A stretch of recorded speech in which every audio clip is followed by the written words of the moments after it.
Assalamualaikum warahmatullahi wabarakatuh. Salam sejahtera buat kita semua, sahabat-sahabatku sekalian. Perkenalkan, saya Aristiono Nugroho, Associate Professor di Sekolah Tinggi Pertanahan Nasional. Pada kesempatan ini saya ingin membahas mengenai multi perspektif pada konflik pertanahan. Sahabat-sahabat sekalian, kita akan bahas mengenai definisi terlebih dahulu. Kemudian sesudah itu kita akan bahas konflik pertanahan dalam perspektif sosial, ekonomi, politik, lingkungan, hukum, spasial, dan teknis. Kita mulai dari definisi. Pertanahan adalah sumber daya yang sangat berharga dan vital bagi kehidupan manusia. Lahan atau tanah digunakan untuk berbagai keperluan, seperti pertanian, perumahan, industri, pariwisata, konservasi alam, dan lain-lain. Konflik pertanahan adalah situasi yang timbul ketika terdapat perselisihan atau perbedaan pendapat antara pihak-pihak yang berkepentingan terhadap lahan atau tanah. Konflik pertanahan terjadi saat muncul perselisihan atau pertentangan mengenai kepemilikan, penggunaan, atau akses terhadap tanah. Konflik pertanahan dapat melibatkan berbagai pihak seperti individu, komunitas, pemerintah, dan perusahaan. Konflik pertanahan dapat dilihat dari berbagai perspektif, seperti perspektif sosial, ekonomi, politik, lingkungan, hukum, spasial, dan teknis. Sahabat-sahabat sekalian, sekarang kita mulai bicara tentang perspektif sosial pada konflik pertanahan. Konflik pertanahan merupakan masalah kompleks yang sering terjadi di berbagai belahan dunia. Konflik ini melibatkan berbagai pihak dengan kepentingan yang berbeda-beda terkait dengan tanah dan sumber daya alam. Salah satu perspektif sosial yang relevan dalam analisis konflik pertanahan adalah pertimbangan keadilan sosial. Konflik pertanahan seringkali muncul karena adanya ketidakadilan dalam distribusi dan akses terhadap tanah. Ketidakadilan ini bisa terjadi dalam berbagai bentuk seperti penguasaan lahan yang tidak merata, pembagian sumber daya yang tidak adil, atau pengabaian terhadap hak-hak masyarakat adat. Ketidakadilan ini bisa memicu ketegangan sosial dan konflik antar kelompok masyarakat. Dalam beberapa kasus, konflik pertanahan juga terkait dengan masalah ketimpangan seperti penguasaan tanah yang tidak merata. Konflik pertanahan juga dapat terjadi antara kelompok yang memiliki akses dengan kelompok yang tidak memiliki akses terhadap lahan. Hal ini dapat berdampak negatif pada stabilitas sosial dan menciptakan ketegangan antar kelas di masyarakat. Oleh karena itu, dalam memahami konflik pertanahan, penting untuk mempertimbangkan kesetaraan dalam distribusi sumber daya. Selain itu, faktor budaya juga penting dalam memahami konflik pertanahan dari perspektif sosial. Tanah seringkali memiliki makna simbolis dan nilai budaya yang kuat dalam masyarakat. Konflik pertanahan dapat muncul ketika nilai-nilai budaya dan identitas kelompok terancam oleh perubahan penggunaan lahan atau tuntutan eksternal yang bertentangan dengan nilai-nilai tersebut. Misalnya, konflik antara masyarakat adat dengan perusahaan pertambangan yang ingin menguasai tanah yang dianggap suci oleh masyarakat adat. Sahabat-sahabat sekalian, sekarang kita beralih ke perspektif ekonomi pada konflik pertanahan. Pertanahan merupakan isu yang kompleks dan seringkali mengarah pada konflik antara berbagai pihak. Konflik pertanahan dapat memiliki dampak ekonomi baik secara langsung maupun tidak langsung. Dampak ekonomi atas terjadinya konflik pertanahan antara lain, pertama, konflik pertanahan dapat berdampak negatif pada pertumbuhan ekonomi suatu negara sebab dapat menghambat investasi dalam sektor pertanian dan industri yang bergantung pada lahan. Investor mungkin ragu untuk mengalokasikan modal mereka pada proyek-proyek yang terkait dengan pertanahan yang terkena konflik. Hal ini menghambat pertumbuhan ekonomi dan menciptakan ketidakpastian bagi pelaku usaha. Kedua, konflik pertanahan dapat menyebabkan terhentinya produksi pertanian dan hilangnya sumber penghasilan bagi petani. Ketika lahan pertanian menjadi sasaran konflik, petani menjadi korban yang kehilangan akses ke lahan mereka. Hal ini berdampak negatif pada produksi pangan dan ketersediaan pangan di pasar yang pada gilirannya dapat menyebabkan kenaikan harga pangan dan kerawanan pangan. Ketiga, konflik pertanahan juga berdampak pada investasi di sektor properti dan pembangunan. Investor properti mungkin enggan mengalokasikan modal mereka pada proyek pembangunan yang terkait dengan lahan yang terkena konflik. Mereka khawatir bahwa konflik yang berkepanjangan dapat menghambat proses pembangunan dan mengancam keberlanjutan investasi mereka. Dalam beberapa kasus, konflik pertanahan juga bisa melibatkan perusahaan besar yang ingin mengakuisisi lahan untuk proyek-proyek infrastruktur atau ekstraktif. Konflik semacam ini dapat menimbulkan ketidakpastian hukum dan melambatkan proses pengambilan keputusan. Akibatnya, perusahaan mungkin mengurangi atau bahkan menunda investasinya. Sahabat-sahabat sekalian, kita sekarang beralih ke perspektif politik pada konflik pertanahan. Pertanahan merupakan salah satu sumber daya yang sangat penting dalam sebuah negara. Konflik pertanahan seringkali muncul ketika ada perselisihan atau pertentangan mengenai kepemilikan, penggunaan, atau pengelolaan tanah antara berbagai pihak yang terlibat. Dalam konteks ini, perspektif politik memainkan peran yang sangat penting dalam memahami dan menganalisis konflik pertanahan. Pemerintah memiliki peran utama dalam mengelola dan mengatur pertanahan di suatu negara, namun seringkali kebijakan pemerintah terkait pertanahan dapat menjadi sumber konflik.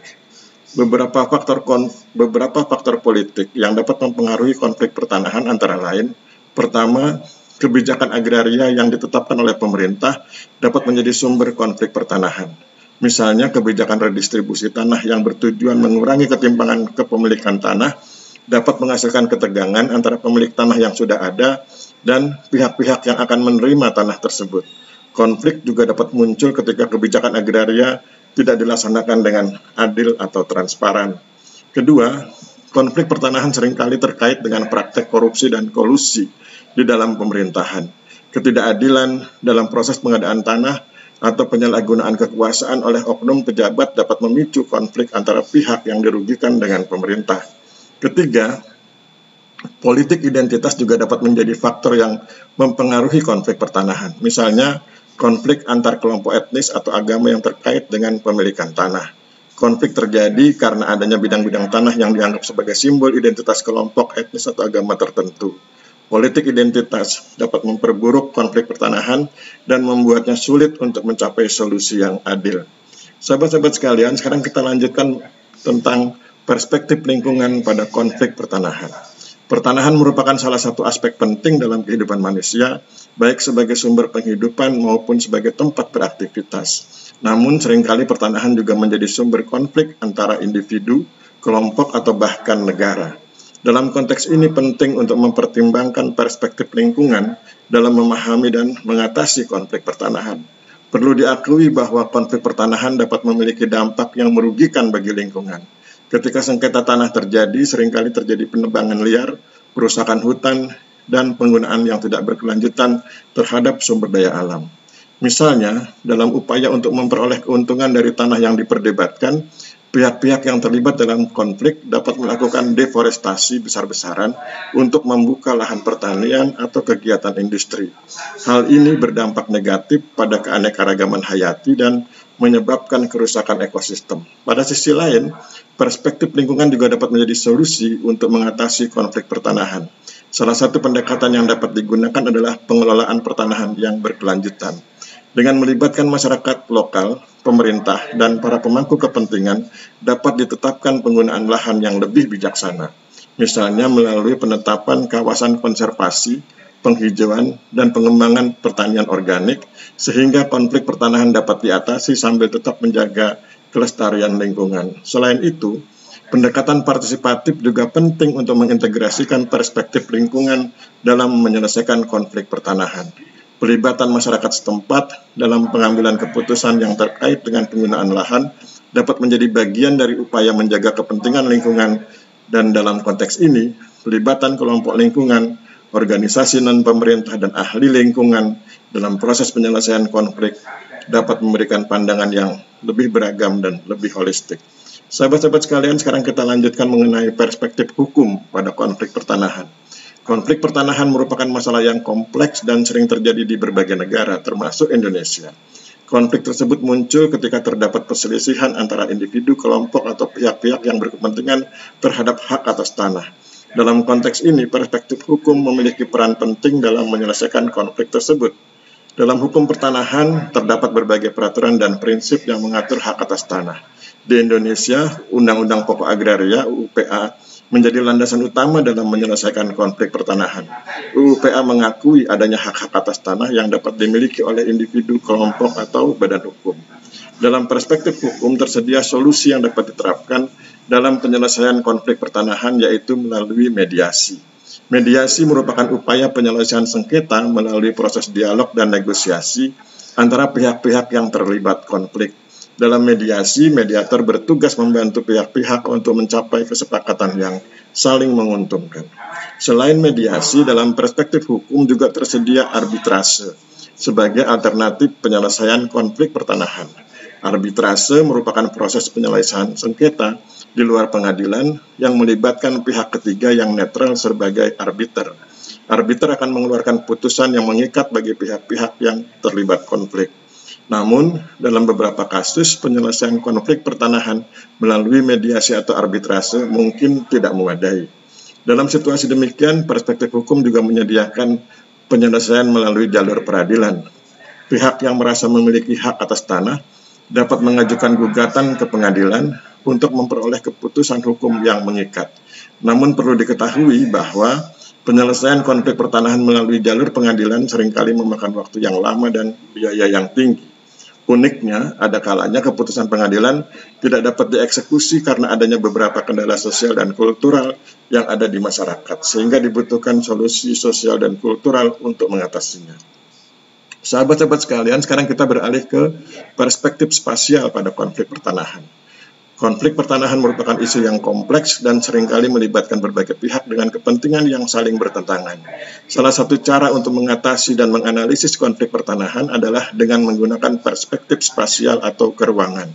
Perspektif ini memungkinkan kita untuk melihat bagaimana aspek geografis dan pengaturan ruang mempengaruhi terjadinya konflik serta dampaknya terhadap masyarakat dan lingkungan. Aspek geografis memainkan peran penting dalam konflik pertanahan. Faktor-faktor seperti letak geografis, topografi, dan sumber daya alam dapat menjadi sumber konflik antara berbagai pihak yang memiliki klaim atas tanah tersebut. Misalnya, wilayah yang kaya sumber daya alam seperti minyak, gas, atau tambang, misalnya tambang emas, seringkali menjadi pusat perselisihan antara pemilik tanah, pemerintah, dan perusahaan swasta. Selain itu, perbedaan topografi dan kondisi lahan juga dapat mempengaruhi konflik pertanahan. Misalnya, tanah yang subur dan cocok untuk pertanian seringkali menjadi sumber konflik antara petani tradisional dan perusahaan industri yang ingin mengembangkan lahan tersebut untuk kepentingan komersial. Konflik semacam ini dapat mengakibatkan kerugian ekonomi, sosial, dan lingkungan. Selain aspek geografis, pengaturan ruang juga memainkan peran penting dalam konflik pertanahan. Pengaturan ruang mencakup perencanaan tata kota, zonasi, regulasi penggunaan lahan, dan kebijakan pertanahan yang diterapkan oleh pemerintah. Ketidakseimbangan dalam pengaturan ruang dapat menyebabkan konflik antara pemerintah, pemilik tanah, dan masyarakat. Misalnya, jika pemerintah mengalokasikan lahan untuk pembangunan infrastruktur tanpa mempertimbangkan hak kepemilikan tanah atau kebutuhan masyarakat lokal, maka konflik pertanahan dapat terjadi. Sahabat-sahabat sekalian, sekarang kita akan masuk ke bagian akhir, yaitu perspektif teknis pada konflik pertanahan. Konflik pertanahan telah menjadi masalah yang kompleks dan berkepanjangan di banyak negara di seluruh dunia. Persoalan ini melibatkan berbagai pihak termasuk pemilik tanah, petani, pengembang properti, pemerintah, dan masyarakat setempat. Konflik pertanahan dapat timbul karena berbagai faktor seperti klaim kepemilikan yang saling tumpang tindih, perubahan penggunaan lahan, atau ketidakadilan dalam proses perolehan tanah. Dalam konteks ini, perspektif teknis memainkan peran penting dalam memahami dan menyelesaikan konflik pertanahan. Secara umum, perspektif teknis melibatkan penilaian dan analisis objektif tentang aspek-aspek fisik dan hukum yang terkait dengan pertanahan. Berikut ini adalah beberapa aspek penting yang harus dipertimbangkan dalam perspektif teknis. Pertama, survei dan pemetaan tanah merupakan langkah awal yang penting dalam menyelesaikan konflik pertanahan.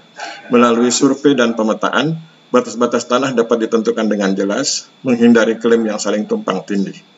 Metode pemetaan modern seperti penginderaan jauh dan sistem informasi geografis (SIG) dapat digunakan untuk menghasilkan data yang akurat dan terperinci tentang kepemilikan tanah. Kedua, aspek hukum juga sangat penting dalam menyelesaikan konflik pertanahan. Evaluasi hukum melibatkan pemeriksaan dokumen-dokumen hukum yang terkait dengan kepemilikan tanah, seperti akta, sertifikat hak atas tanah, atau perjanjian sewa. Dalam beberapa kasus mungkin diperlukan analisis hukum yang mendalam untuk menentukan validitas klaim dan hak kepemilikan. Ketiga, penilaian atas nilai tanah merupakan aspek penting dalam menyelesaikan konflik pertanahan, terutama ketika terjadi perubahan penggunaan lahan. Penilaian ini melibatkan penentuan nilai ekonomi, dalam hal ini penentuan nilai ekonomi tanah berdasarkan beberapa faktor, seperti lokasi, aksesibilitas, serta kesuburan dan kesesuaian tanah. Demikianlah sahabat-sahabat sekalian tentang multi perspektif pada konflik pertanahan, yang dalam hal ini kita pahami bahwa konflik pertanahan dapat dipahami, ditelaah dalam berbagai perspektif, seperti perspektif sosial, perspektif ekonomi, perspektif politik, perspektif lingkungan, perspektif hukum, perspektif spasial, dan perspektif teknis. Tentu saja apa yang saya sampaikan adalah secara singkat, artinya perspektif-perspektif tersebut disampaikan oleh saya secara singkat karena memang disiplin ilmu saya adalah sosiologi. Jadi saya menyampaikan perspektif sosial, ekonomi, politik, lingkungan, hukum, spasial, dan teknis tentu dengan nuansa sosiologi. Saya pikir demikian, mudah-mudahan dapat dipahami bahwa konflik pertanahan memang multi perspektif. Saya akhiri, mohon maaf bila terjadi hal-hal yang salah atau tidak berkenan. Wabillahi taufiq wal hidayah. Wassalamualaikum warahmatullahi wabarakatuh.